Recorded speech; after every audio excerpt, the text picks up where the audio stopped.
Shqipëria është rënditur me zbulimeve më të spikatura turistike të Europës për vitin 2025 nga prestigjozja britanike The Guardian, me fokus të veçantë zonën alpine të Lëpushës në Malësitë Madhe. Në artikullin 25 zbulimet tona të preferuara të udhëtimit në Europë për 2025, gazeta e njohur britanike cilëson Lëpushën si një destinacion ende jashtë itinerareve masive turistike, por me vlera të jashtëzakonshme natyrore dhe njerëzore. Gazeta thekson se emigrimi e ka zbrazur zonën ndërsa turizmi po shndërrohet në një shpëtim ekonomik për banorët e mbetur, duke i dhënë jetë fshatrave të largët malor. Për ata që duan të dalin nga rrugët turistike tradicionale, Lëpusha është një fshat i fshehur në male, ku mund të shihoni një natyrë të paprekur dhe mikpritje të ngrohtë, këtu mund të shihoni ecje malore, not në pishina natyrale dhe ndoshta më të rëndësishmet, mund të eksploroni jetën e qetë dhe tradicionale malore. Pika e parë e një pushimi të familjes për hiking në Shqipëri këtë verë, la përshtypje të pashlyeshme dhe tregoi se dalja nga rrugët e njohura shpesh sjell shpërblime të mëdha.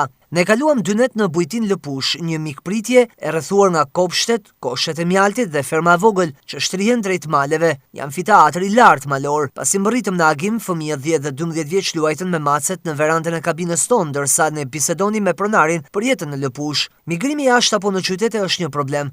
Shkolla lokale ka vetëm një nxënës dhe turizmi është një shpëtim për çdo që ka mbetur pas.